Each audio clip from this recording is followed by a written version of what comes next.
Hi, my name is Ryan Cochrane. I've worked in HR for 10 years. I have a certificate with honors in human resource management. I'm here to talk about online smoke signals. Online smoke signals is the first and only First Nation made human resource information system, or HRIS for short.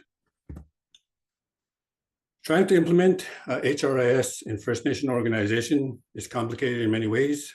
We don't have the money for a monthly subscription. We don't have the IT or resources available to implement a system-wide HRIS program, especially if it requires phones and an app. Online smoke signals is affordable, easy to implement, self-sustaining, and anyone can use it. My goal is to give First Nation communities access to affordable HRIS. As an HR professional, online smoke signals is what I personally have been using for the past 7 years. If I win, I'll use the money to attend events which are hosted by Native communities to increase the awareness of my brand. Miigwech. That's amazing. Thank you so much. As my question around is like, what motivated you to start the business? So I'm HR. I started HR in a health center, and we only had paper. We didn't have the money to get a HRS system in place, so I made my own. And it's faster than paper. It's not expensive as the HRS that require monthly subscriptions. And I've been using that ever since I've been working HR. Amazing. This is such a neat idea. I love the idea. Where would you see your business in 5 years? I want to start off with brand awareness. Like I said, I would use the money to get out there. Basically, you know, there's HR conferences that are run by Native organizations. So I'd like to go do those. And a human resource information system is just numbers when you break it down. And it could be used anywhere, not just Canada, US, worldwide. Again, it's just numbers. So that's my plan to grow. And I guess if it gets big enough, it could be made into software if possible. Thank you. Hi. Imagine finding your car stolen from the parking lot. Stressful, right? Current car alarms are flawed. They trigger false alarms, go unnoticed, and can be bypassed by thieves. Presenting the rear view alert. Now imagine a cutting-edge camera-based system with live video feed, leveraging sensors to detect motion, glass breakage, and weight changes, sending you real-time alerts with live video feed right to your phone. Community impact, you'll save time and money, it may reduce your insurance premiums, and it provides a peace of mind. The rear view alert revolutionizes the way we protect our vehicles by providing a robust solution to modern car theft. 13,000 will go to the patent itself, 12,000 will go to the marketing and manufacturing. With support from Power Pitch and For Sale by Inventor, we will unlock its full potential and bring it to individuals and families and communities across the world. Thank you for your time. Thank you, Devon. Great pitch. I'm a little curious about who your target market is. It is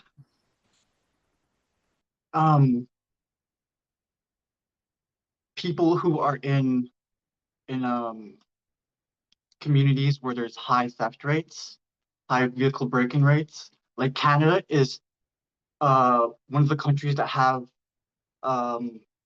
vehicle break-ins as considered a crisis, right? So my target market would be communities where it's like a problem. Like there's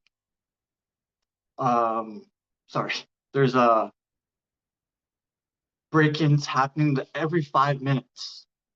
So in 2023, there was 105,000 vehicle break-ins, a vehicle break-in every 5 minutes.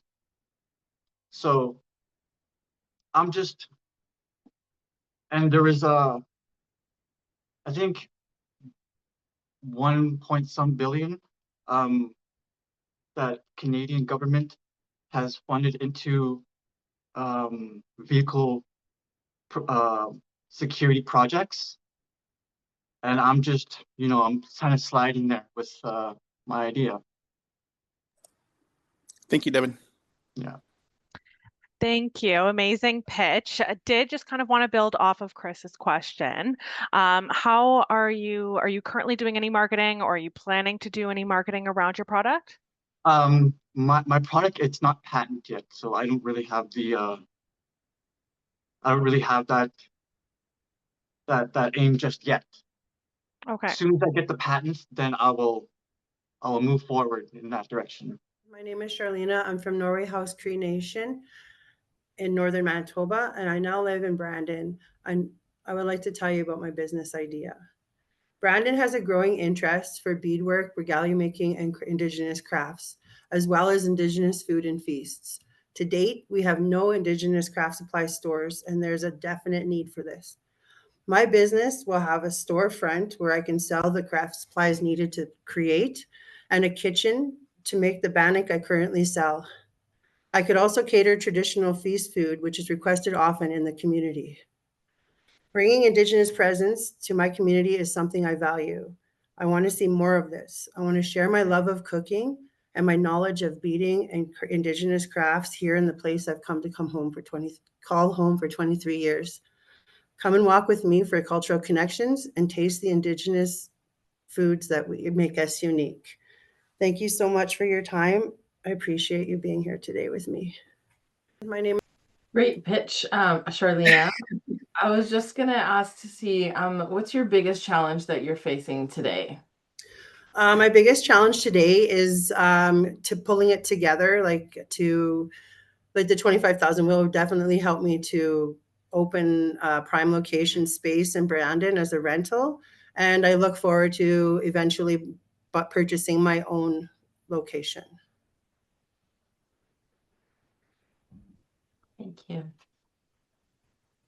So for them, would this be just a just you operation, or do you have a team behind you to kind of help support this operation as well too? Well, I have a lot of family members behind my back. I've got my children and my partner, and I've also got friends who are looking forward to pitching in and helping. And I will, if needed, hire staff. Right now, I do make my own bannock, and I do that solely by myself. Amazing. Thank you. Hi, my name is Alyssa Kaiswatum. I'm from the Pipeline First Nation in Treaty 4 Territory, Saskatchewan. What is my pitch? I am pitching the Indigenous Genealogy Society, a project to help Indigenous people across the prairies reconnect with their ancestors, their identities, lands, and lineages. It's all about building a bridge back to who we are. Why? Our knowledge keepers, elders, are leaving us, and with them goes vital ancestral knowledge. Without actions, our future generations risk being disconnected from their rights and history. I want to create a safe space where archives, family trees, and the prevention of pretendianism. How? Genealogy research requires funds to engage communities, record, and the expense to follow protocols and collecting data, including maintaining data electronically and creating a digital footprint to protect the next 7 generations. Great job, Alyssa. My question is around what steps do you plan to take to get your first customer? I've actually had a lot of interest lately. So basically, no one has really went to the extent of doing this out in communities. A lot of communities around the prairies are interested in this. So I have some people lined up for this, so yeah.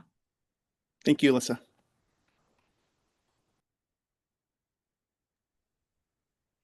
Thanks for your pitch. I was wondering what's your short-term goal and what would be a long-term goal for your business?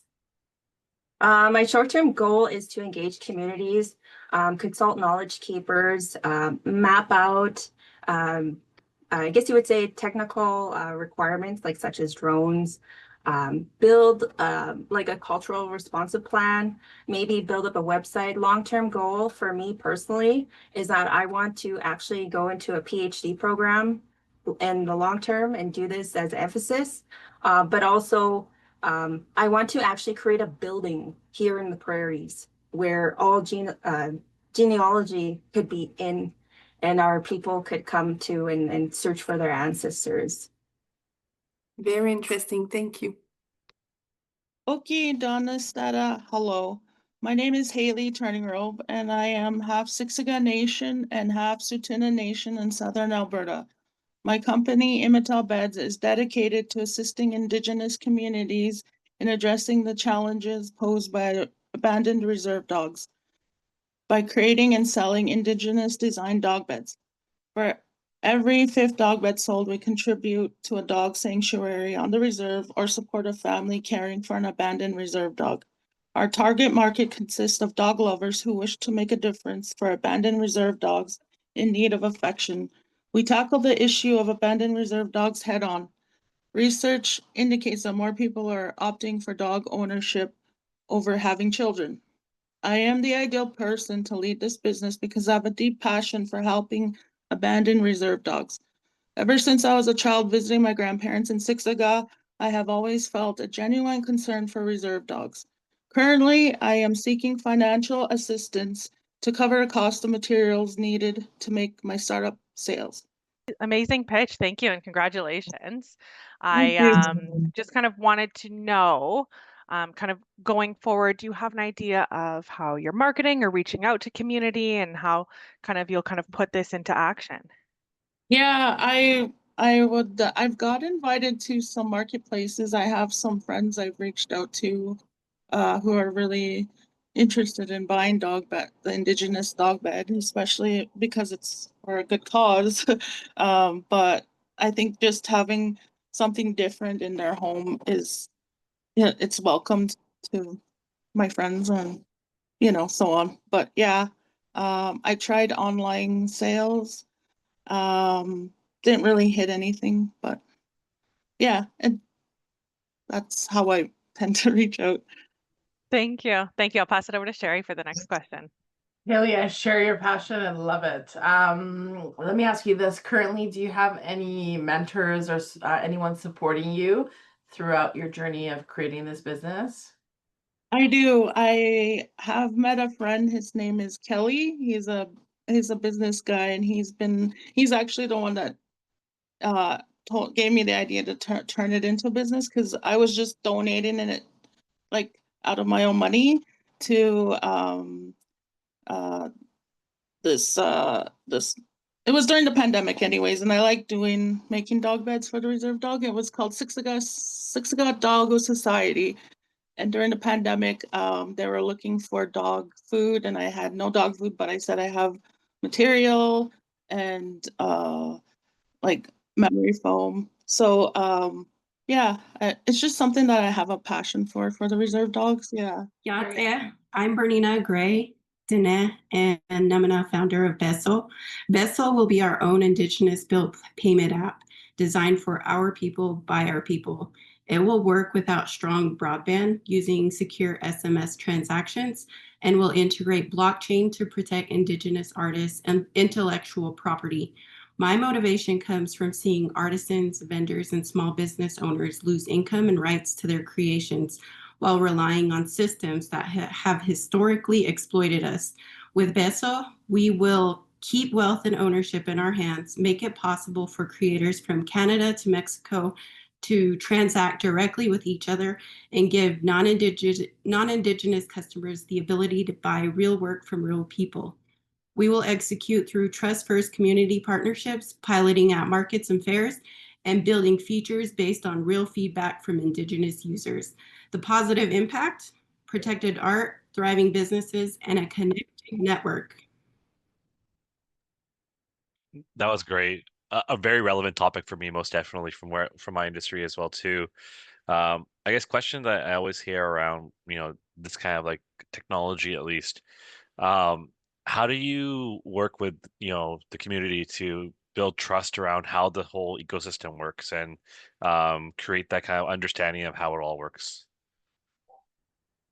So I come from the Dene Reservation. It's the Navajo Reservation. We're the largest reservation in the United States. We have about more or less 400,000 enrolled members, and I plan to start there.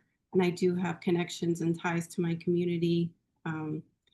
I also have connections here across the Southwest. And I'm very excited to just bring my friends that are in the industry a solution that will work for them. Awesome. Thank you. Thank you for your pitch.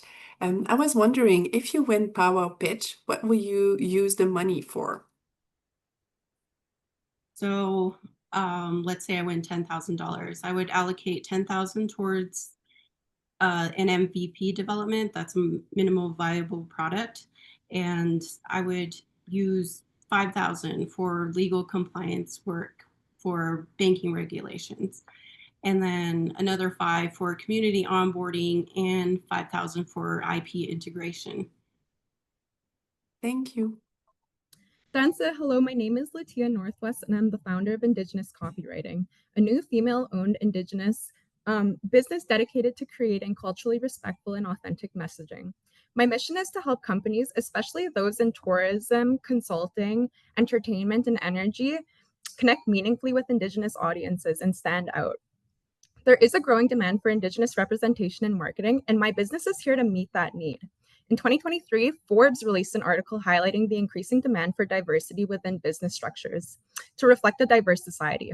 My business will foster new ways of thinking about ethical communication strategies. I know this will appeal to both Indigenous and non-Indigenous companies that want to elevate their marketing plans. This offers a solution to building better relations between Indigenous peoples in a broad range of industries going into the future. With the support of this grant, I'll be able to invest in essential tools like a website, equipment, training, and marketing to build a brand and launch a business that doesn't just write words, but builds bridges between cultures. Thank you. Thank you, Latiya. Great presentation. I was curious, how do you plan to create awareness about your company? So I would do, with the growing digital world that's like ever evolving in our time, I would do everything mostly online and do all my marketing online, and a lot of the funds would go towards kind of marketing and social media to get the word out there. And I would plan to do a lot of networking as well. I think this industry is very network based, and just kind of getting the word out through social media and online presence. Thank you. Hi, amazing pitch. Thank you. I was just wondering, currently, if you currently have a team working alongside you, or if this is something that's in your short-term or long-term goals at all, and kind of what that looks like for you. Yeah, I'm just in the startup phase of my business right now. So really it's a plan. I've developed a comprehensive business plan that I've been developing over the year, and I've had my mentors kind of go through it, where I have my financial future projections, my market share analysis, and kind of a methodology for success for myself moving forward. But again, I'm very startup right now, so it would just be a team of just me for now. But the market for Indigenous copywriting is very, very small, that it would need to grow into something much bigger. Thank you. White Kacey Seymour and Skux to Aachen. I'm a proud and full Kalmuck, raised predominantly Secotmuk in my paternal ancestral lands, Secotmuk Utluch. My mother made her way down from Gaelic dynamics many winters ago to bless me with my Niska side. So it's apparent that as Indigenous bodies, everyone knows how hard it can be to find folks that get it within a hunting radius. As an Indigenous woman deeply rooted in the values, traditions, and future of our peoples, I'm proposing the development of Snaggin' Rights, a culturally grounded, proudly Resi dating app created by and for status Indian, Inuit, and Métis people across Turtle Island. Thinking as if Hinge and Tinder shacked up and had a babe, Snaggin' Rights is more than just a dating platform. It is an active reclamation of love, of lineage, and of Indigenous connection. The $25,000 requested will see the development, branding, and early stage launch of the app, with the vision of nurturing stronger Indigenous identity and well-being through kinship and companionship. Excellent. Thank you for your pitch. Kacey, how do you envision the growth of this business? Do you ever think it will go global? What is your long-term kind of scaling vision? Long-term scales. So the idea would be like the developmental stage would probably take 1 to 2 months with like, well, I guess from concept to reality, it would take approximately 8 to 10 months for an app to go, for an MVP to like hit the market. And ideally it would be closed off to like Turtle Island, North America. I'm not really sure with what's going on with our connection with the States right now. So I think that ideally it would start as Canadian based and take Canadian dollars. And then, yeah, I think that with digital businesses and online businesses, they do have the potential to grow. And ideally, I wouldn't want to limit our Indigenous bodies from making those connections with other people across the globe. Yeah. Thank you, Kacey. Amazing pitch. I guess, how did you come up with the idea? As just a natural born lover girl, I suppose, and a single Secotemic woman, I've definitely been like thinking about, you know, love and lineage, and my culture is very important to me. And it's just like, yeah, I guess as I said in my pitch, it's kind of hard to find people that just like get it. Being in an Indigenous body within the confines of the nation known as Canada that we're in, it's like it can be stagnating and a little bit hard. So just building those connections. Waka, I'm Sherri Adams. I live in Anchorage, Alaska. Believe it or not, I am Indigenous with Aleut and Yupik roots. I started Auntie's Gasbox and Goodies 3 weeks ago. Gasbox are similar to silakbox. I design and make gasbox and accessories. My objective is to nurture Alaska Native pride and cultural appreciation by designing, making, and selling products inspired by traditional garments and motifs. Recently, I formed an LLC, purchased $10,000 in studio equipment, and leased a studio. My manufacturing studio with industrial equipment will allow me to create professional products. My main focus will be to produce and sell products. In the second phase, I will teach sewing classes and provide cut and sew services for additional revenue streams. Receiving the funds from Powwow Pitch will allow me to buy supplies and purchase digital platforms for accounting and design software. I will impact my community by supporting the next generation through internship opportunities and scholarships funded by a portion of my profits. Thank you. Thank you for your pitch, Sherri. How do you plan to create awareness with your business? So I want to put literature, what's called a magic story, with my Gasbox and my accessories, so that people will learn about Indigenous people and my cultures. Even though I'm in Alaska, a lot of people don't know about the Indigenous people up here. Thank you. Thank you for your pitch. And I think I see your products, your prototypes in the back, and they look lovely. Yeah. I know you've only built this business 3 weeks ago, but what do you envision being your biggest challenge? So this business idea of mine, I spent a few years planning it, and an opportunity came up about 3 weeks ago to buy industrial equipment and lease a space. So I envision people knowing more about our cultures in Alaska. And I want to hire Alaska Natives, Native Americans, anyone from Turtle Island to work here. I have 2 employees that are going to start working for me part-time. And so I envision this lasting, a long time and growing, and possibly even recruiting people to work in the villages, because currently Gasbox making is mostly a cottage industry. And so when I came upon this place, I was like, I knew I couldn't pass it up.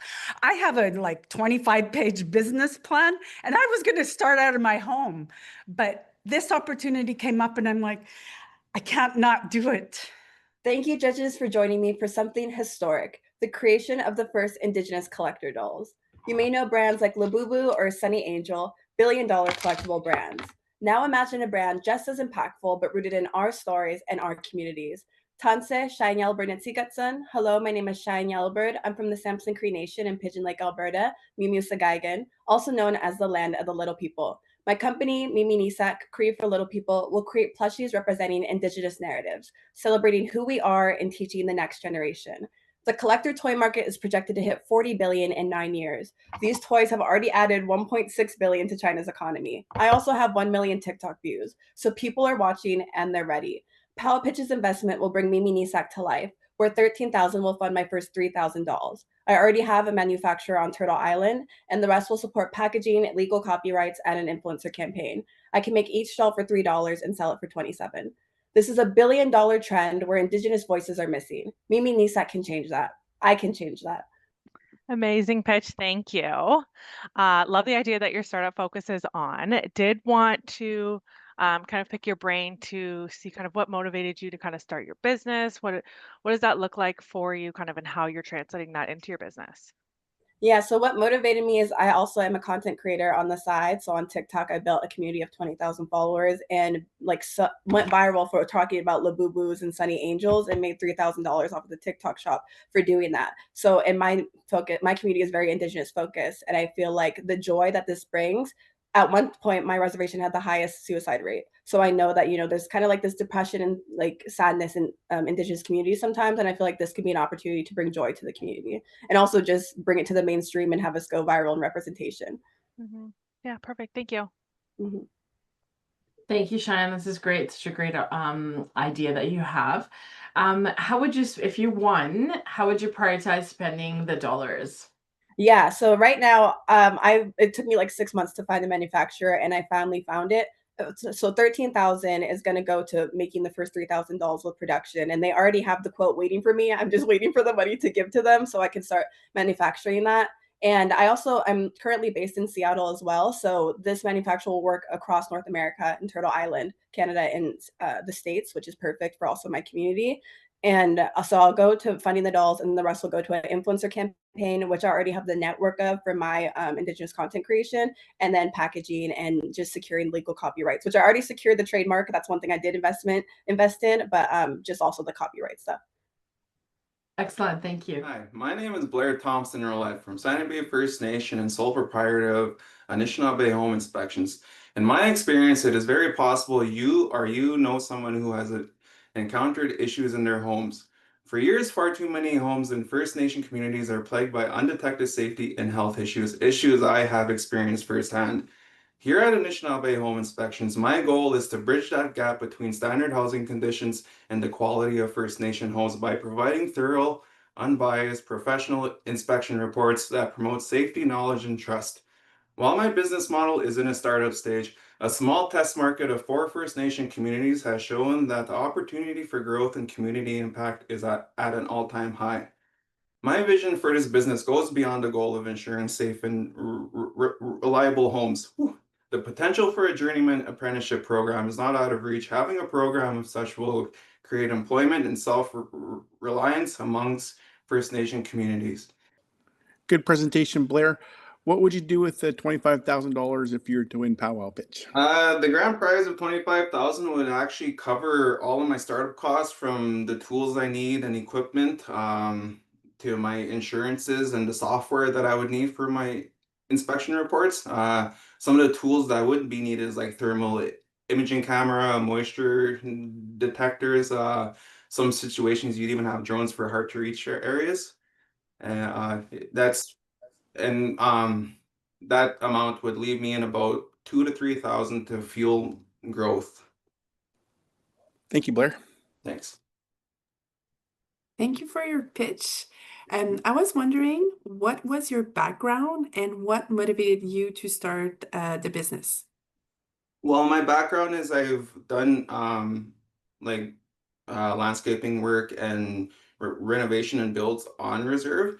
And I have seen how there's a huge gap between the inspection process that comes in through the First Nation communities like CMHC or Buyer's Choice. The inspection processes are very minimal, so stuff gets unseen quite a bit. I mean, I've dealt with it within my own home myself.